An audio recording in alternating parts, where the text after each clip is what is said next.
Oops, tignan nyo to mga kaludi, oh. Ang galing na ito, tignan nyo. Pagsasamahin niya yung kulay dilaw sa gitna at yung kulay puti niya. Tignan nyo, itong itlog na to, mawawala yung kulay dilaw niya, mahalo sa kulay puti. Ayan, oh. Tignan nyo. Oh. Ayan. Ayan. Ang galing, oh. Oh. Nawala yung kulay dilaw niya sa gitna. Oh. Tara mga kaludi, order tayo. Subukan natin. Let's go. Oops. Oops. Nakikita nyo ba itong hawak ko mga kaludi? Eto na, dumating na ang ating order mga kaludi. Pagsasamahin na natin ang dilaw at puti sa itlog. Tara, subukan na natin mga kaludi kung legit ba o hindi. Let's go mga kaludi. Wah! Gulat kayo mga kalodi, no? Nandito tayo ngayon para mag-unbox ng order natin. Eto, dahil sa dumating na, mag-unbox na tayo. Eto na, may bubuksan na naman tayo mga kalodi. Para masubukan na natin agad kung totoo ba or legit yung nasa video. Ay, doble yung balot na naman yan. Napaka-secure. Eto, ayan mga kalodi, doble-doble, napaka-secure. Ayan. O, eto siya mga kalodi. Sana ba yan? Ay, eto siya mga kalodi. O, ayan. Tara, subukan natin mga kalodi. Unbox natin para makita natin yung physical appearance ng unit. Eto siya mga kalodi, oh. Oh, eto na. Hindi ko alam buksan. Ayun, nabuksan ko na mga kalodi. Tapos dito ilalagay yung itlog. Ayan, dito ilalagay yung egg. Tara, subukan na natin mga kalodi kung talagang gumagana ba o hindi, or legit ba na pagsamahin ang dilaw at white ng itlog. Tara mga kalodi, hanapin natin yung itlog dito. Alam ko may tinago akong itlog. Tara, let's go mga kalodi, hanapin na natin. Nakita ko na mga kalodi, yung itlog na tinago ko, nandito lang pala.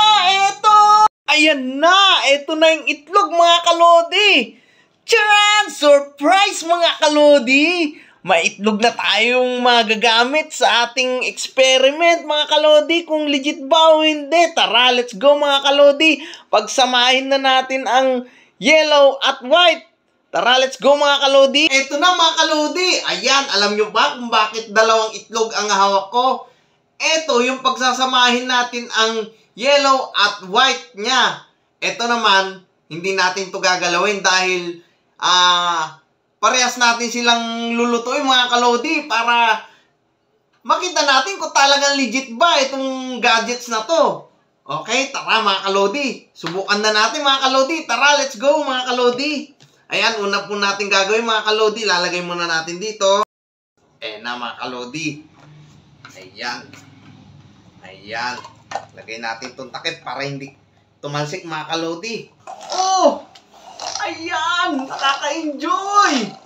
Ayan! Ang galing nito mga kalodi! Para akong bata! Ayan!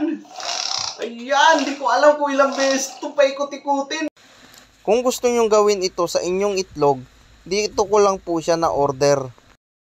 Mga kalodi, nagpapakulo na tayo ng tubig. At isasalang na rin natin tong dalawang itlog. Makikita natin ang difference sa hindi pinaikot-ikot na itlog at sa original na itlog. Tara, let's go mga kalodi. Lagay na natin. Ayan, eto na mga kalodi.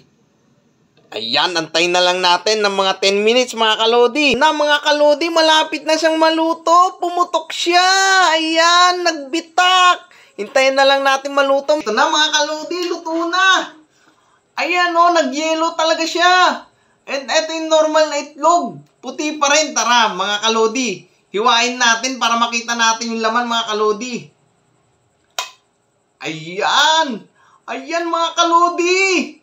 Ayan, naghalo talaga yung puti tsaka dilaw. Ayan, ito naman yung normal na itlog.